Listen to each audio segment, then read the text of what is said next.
My name is Spencer, and I am a second generation educator. My name's Stuart. I've been in education for over a decade, and my father as well was an educator. Interestingly enough, our parents worked together at an alternative high school probably 30 years ago, plus maybe. 1900s. Yeah, 1900s. So this podcast is about education and what we view and what we think about some of the things that are happening in education, specifically as our roles as leaders in buildings. Today, we are talking about moving from teaching to administration or counseling to administration, why people make the move to go into administration. Yeah, we want to So, talk about what it looks like, what the story is, and what we can do to help. so let's hear what are some of the reasons that people go into administration? Well, I can share my personal story with it because it is one of the reasons. It might not be the most common reason that people do, but growing up with my father being a high school administrator, it was something that first I swore off I would never ever do. And of course, never say never because that's when it happens. And once I decided to go that route, I realized I didn't want to be just a teacher. I wanted to go in administration. I wanted to be a principal like my dad had been. And so from day one, I was telling people, I love teaching. I'm in it, but our district requires 5 years and you can move into administration. So that was always the plan. Oddly enough, I would get some really mixed responses from teachers. They would always say, "Oh, you want to go to the dark side?" And I'd be quick to remind them, "We need good administrators. They make the difference." And then they would give me that, but it was interesting their view of it when I mentioned that I did want to move over. What about you, Spencer? So you're talking about fellow teachers gave you a hard time about going into administration. Oh yeah, yeah. They call it the dark side, and because I Right. was so No, open no, I've and been honest here. about it, they like to harass me a little bit about it for sure. So my path is a little bit different. But I mean, so I started education late. I was not like a born teacher, and maybe in the back end, there was the things I was learning, but I started off in small business and kind of entrepreneurship, and got into education as a more secure um, way to sustain ourselves. Right, our business did really, really well. And in fact, I think it's at some point that made me a better teacher because I was not stressed about certain things um, that a lot of other teachers work through. But about 3 years into education, our business we had to sell off. This is 2008ish, and we had to sell off some different things. And so I started looking at everything, and I was like, hey, this is not going to be sustainable based on this outcome. And I don't want to say it's all about the income, but when you tell somebody, hey, your income is going to double, basically over a period of time, that was super helpful. I think also my skill set outside of school, as far as like, management and, in, C-suite positions, as far as like the business goes in operations and logistics and different things like that really helped the case for seeing a big picture in a school and all of the moving parts and bringing them all together to be like, synchronous, was also another skill set that I recognized pretty early on. Um, and to be honest, the idea of helping build a culture in a school as opposed to just your classroom is helping teachers, create a school-wide culture. I do think there's other reasons. You and I have talked about this before. I think there are, people like you that have just decided from day one, like, hey, this is my track. This is where I'm going. This is what I want to do. They're pretty open about it. I think there are some people that do it because of, the financial benefit and and I don't want to say this because this is not me, but the assumed power that comes along with that position, right? There's this like perceived power that comes along with it. And then when you get there, that That's why power you're on kind the of, other side. just, yeah, and then it disappears, right? Um, Yeah.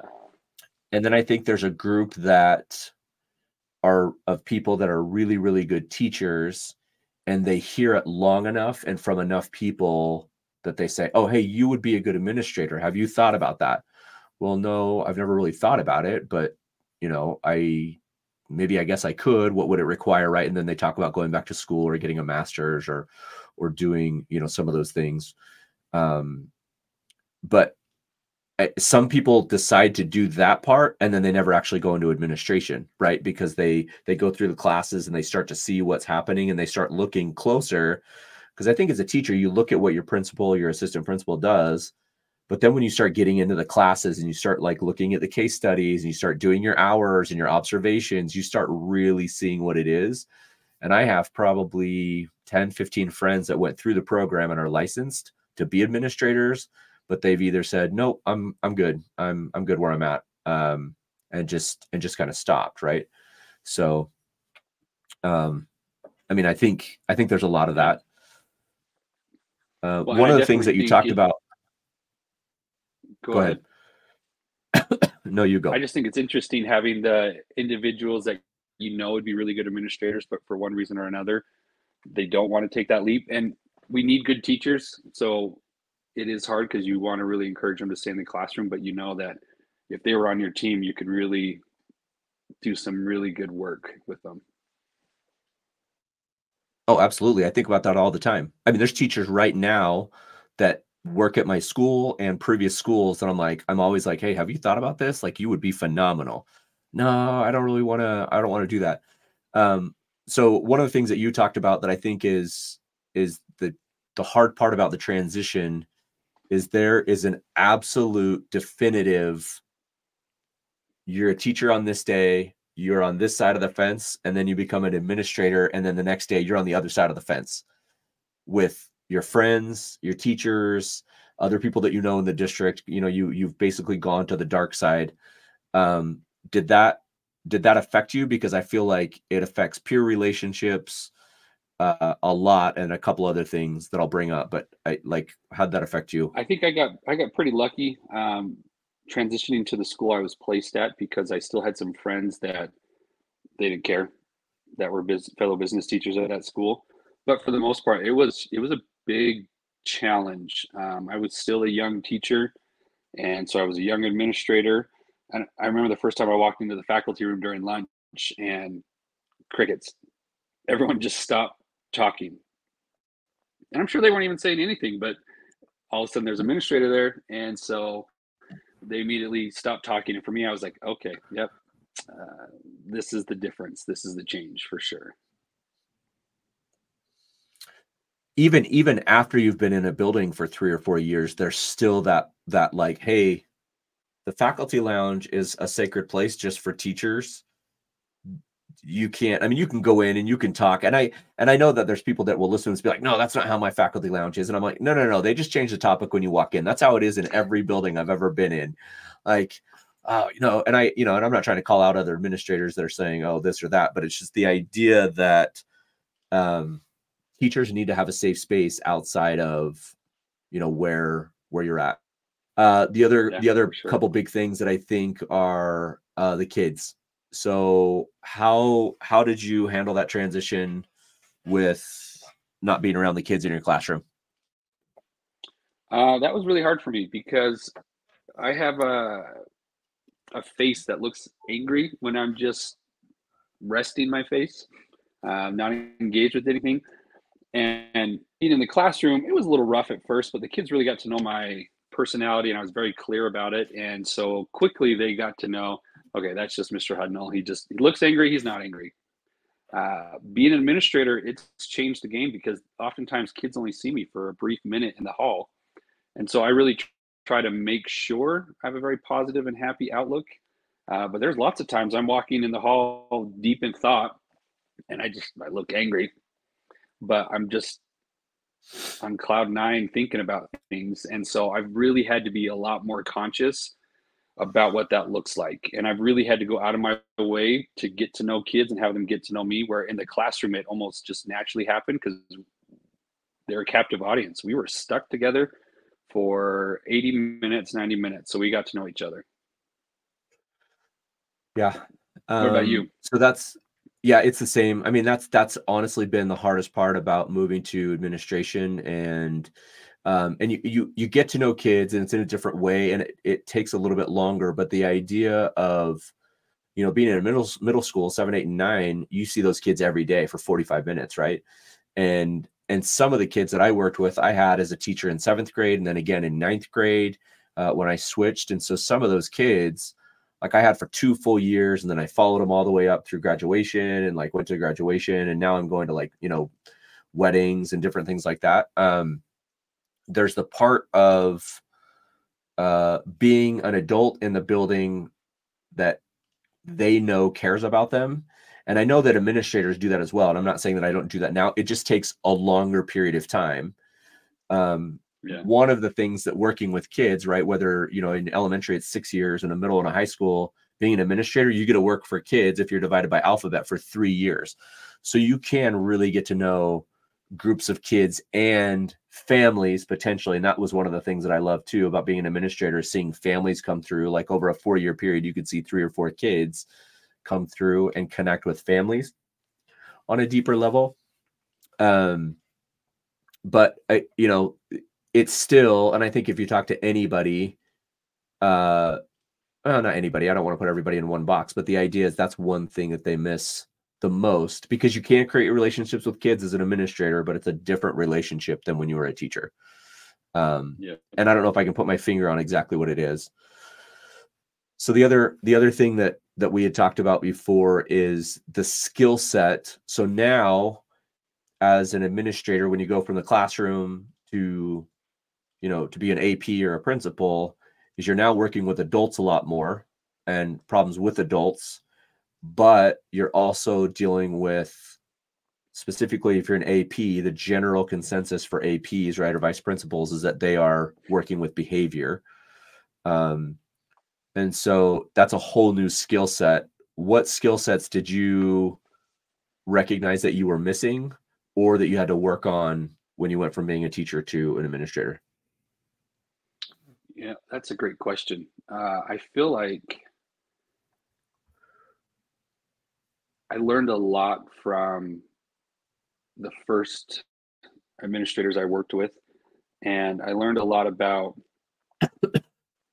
connecting and working with the students differently. Because as a teacher, like you said, you see them in a different way, and they see you in a different way. Every step you move up the ladder in leadership in schools, you move one step further away from the kids. And I feel like because we're one step more removed from the kids, the teacher is viewed as that authority figure, but principal, assistant principal, even more so.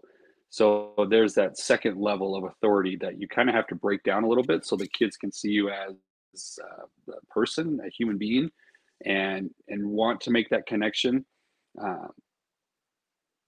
It was, for me, it was learning that skill of how to discipline a kid, but also maintain a relationship with that kid. Because it's easy to yell at the kid and burn every bridge and send them on their way and just wipe your hands of it.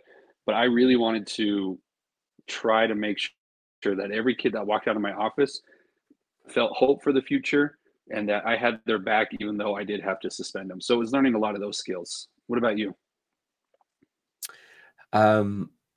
So there's a couple, right? So one, I think for me was, even though I was a language arts teacher and I loved communicating and writing and all that stuff, it was how to be more concise with the message I was sharing and the information I was sharing with parents and kids and students and different things like that, is that they don't need to know everything. They just really needs to know what is concerned them.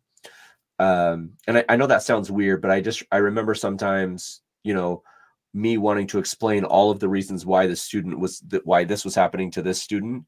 And I really didn't need to, right? There's times when it's like, hey, you know what? I understand that you want to know more, but these are the policies. These are the rules. This is where we're at. I'm sorry. So there was that one.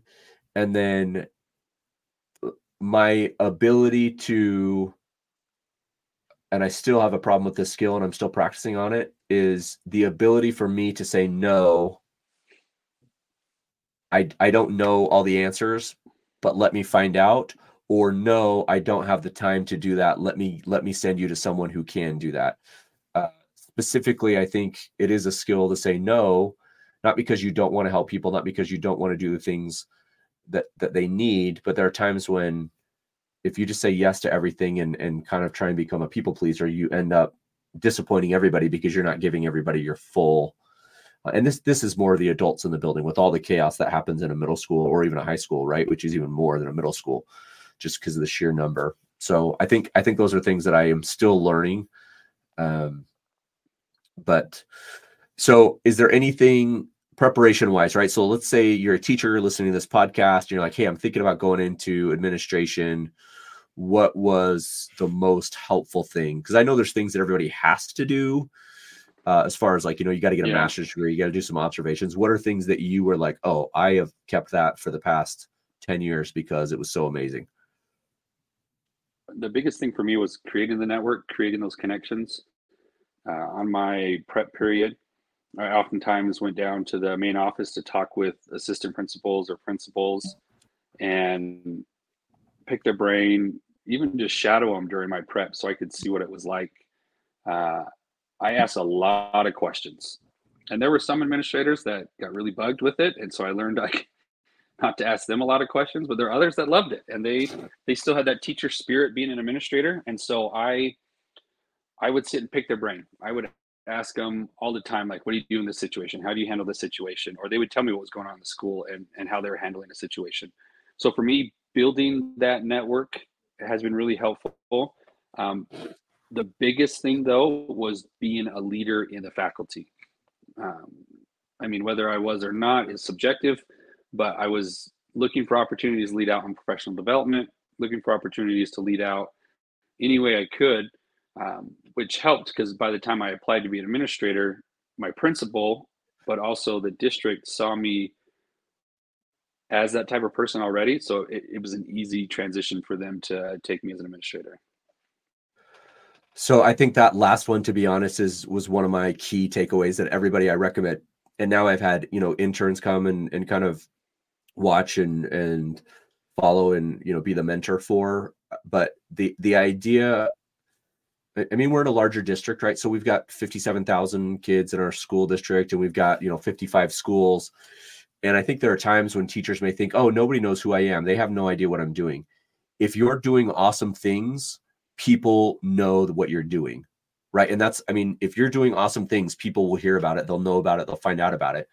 And I think there's a difference between. You also got to figure out how to sell yourself a little bit, though. Right. So there's this part, right, where I was just leading into is there's like the over the top, like I'm the greatest thing ever to kids. And then there's this kind of smaller, humble piece. It's like, hey, I'm doing my best. And this is why it was awesome. It's all about the kids. Yes, I might have put this together, but this is really all about the kids, right? So it's like deflecting that praise or defect. But you're right. You've got to have somebody kind of be your advocate. If you're a teacher right now in a building and maybe it's not your principal, then get an assistant principal or somebody that you trust in your district or whatever to kind of give you shout outs, but do things that are make a difference for kids. That's what people want, right? Most districts don't hire teachers to be just assistant principals. What they're really doing is they're looking for assistant principals to build and mold so they can be principals and kind of be the future leadership of the district, right? Now, that's not to say that some people by their own choice or whatever have, I just disappeared. So let's see if I can do my settings really quick.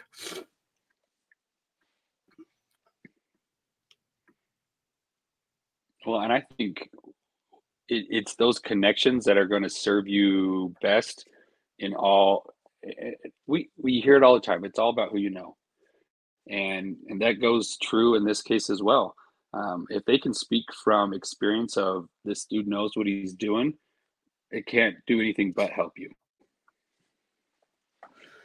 Yeah, I think the last thing is that mentorship and that colleagues. I still have really, really good relationships with people that were assistant principals that I worked with as a teacher that are still assistant principals, or maybe they're now principals, and that we can talk about things and we can hash things out. And I can call them outside of work and say, hey, I have this situation. What would you do in this situation? Or how would you handle this? Because what you'll learn, right, as you continue through education is that people have their really kind of niche specialties, right? So I have somebody that I call about special ed. I have somebody that I call about technology. I have somebody call about relationships. I have somebody that I call about, difficult conversations because this person really handles things well. So as you kind of go through your teaching career, start to keep a list of those things. So the greatest rewards, right? So what are your biggest rewards that you would say about administration? Oof, that's a great question. The biggest rewards is that's wow. It depends on the day. For me, it's making those connections with kids in different ways. I really enjoy the tough kids. I really enjoy making connections and helping those kids that have that really tough outer shell, but they're just big teddy bears inside. And as a teacher, I didn't have the opportunity to do that as much just because I had 30 kids in my class. As an administrator, I have more of a chance to do that. And the other most rewarding thing is working with a team. I had my department as a teacher, but we kind of had our own spheres. And as an administrator, you can't. You're working as a team. So for me, that's my favorite for sure. What about you? I've got a couple. So I think one of the most rewarding, right, is working with, whether it's a difficult student or not, over a long period of time and watching them change and become a better version of themselves, right? Or a better version of themselves. And working with the parents and having meeting with the parents or the siblings or the teachers and working on behavior plans or different things like that. And to watch a student kind of grow and become this fantastic human being. I think that's one. I think the other one, like you said, is the relationships that you have on a team. There are moments that you have as an administrator that you cannot replicate as a teacher, where things happen and the 3 or 5 or 4 or 2 or however many administrators you have in your building bond together, and it becomes like this moment, right? This core memory of the team that you'll forever be bonded around this one thing or multiple things that you do. So I think that's one. And my third thing, I think for me personally, is the ability to help teachers become better teachers, right? As a school leader, your job is also to be an instructional leader. So whether that's coaching or mentoring or whatever you call it in your district, to watch a new teacher or a veteran teacher that struggles with something new and help them get through that is really, really rewarding. And that doesn't always happen from teacher to teacher unless you're a coach or something like that. Okay, so the 3 tips that you would give, and these got to be your top 3, right? So this is the money moment for teachers. What are the 3 things that you would say to teachers to help them be more successful? So if you're listening to this, you're going to get 6. Stuart's going to give you 3, and I'm going to give you 3. And we just put each other on the spot because we didn't have this So planned I'm out. giving it So to teachers to be teachers, or teachers wanting to be administrators, administrators. yeah. So this is people that have just made the jump or thinking about the jump. Let's say you're in year 1 as an administrator, or you're in your program trying to become an administrator, or you're thinking about going into administration. Those are 3 different areas, but let's just say 3 things that you would give a first-year administrator. First-year administrator, first one for sure is 99.9999% of the time, you do not have to make a decision in that moment. You can tell them, I need to talk to my team, even if you don't have a team there. You can use that as an excuse to step out, collect yourself, bounce ideas off people, and make sure you're making the right decision. That was really helpful especially a first year administrator, where you feel a lot of stress because there's so much you don't know, so much policy, procedures, all of that. Giving myself permission, because an older administrator gave me that permission of, hey, you can step out and you can talk to us anytime. I used it all the time, especially when big things would come up. I would say, you know what, let me go talk to my team, and then we can make a decision from there. Second thing, figure out how to maintain a relationship with a kid even when you're suspending them. It looks different for every kid. Every kid responds differently, but what can you do so that kid doesn't think, oh, Mr. Hudnall hates me? I think if you can do that, That's what it's all about, is relationships. Third thing is get into as many classrooms as you can. I don't care if it's for 2 minutes, 5 minutes, get in as many classrooms as you can, because it's easy to get stuck in the black hole of the main office. And I always find that Right. I like my job more when I get out. So what do you got? Okay, so some of ours might overlap, but my number one, right, is to go into your leadership position with a service leadership attitude. Your role as an administrator is to serve the community that you live in, and that will change, right? So the school, the parents, the teachers that you live in. So that's to go in with that, is to serve others. Number two, very similar to Stewart's number three, is but absolutely be visible everywhere all the time. And one of the things that you'll find is as you're visible in the hallways out of your office, is that you will solve problems before they come to you, and it will help you feel um, Amen. it will help you feel better about your day, but it'll also build trust and care from your faculty and staff. So I'm not just talking about teachers. I'm talking about your custodial staff and your ESPs and your nutrition staff and all that. So number two. And then number three, for me, is have some sort of plan going into your administrative ship, right? Whether it's an internship or your first year as an AP, is to set some goals before you get there, to kind of make sure that transition goes well. Whether that's a 100-day plan, whether it's an organization plan, whether it's a motto or a creed or a manifesto that you're going to kind of live up to, come up with something that you can look back to at all times and say, okay, these are my core values, and I did not break those today or dishonor those core values, and just move forward from there. So Cool. that was I love long. it. Okay. Let's do it. Okay. Awesome. Thank you for listening to the School Story Leadership Podcast. This is the beginning of something beautiful, we hope. I'm Stuart Hudnall. I'm Spencer Signing Campbell. Thank off. you for listening. Thank you for listening. We'll see you next time. Peace.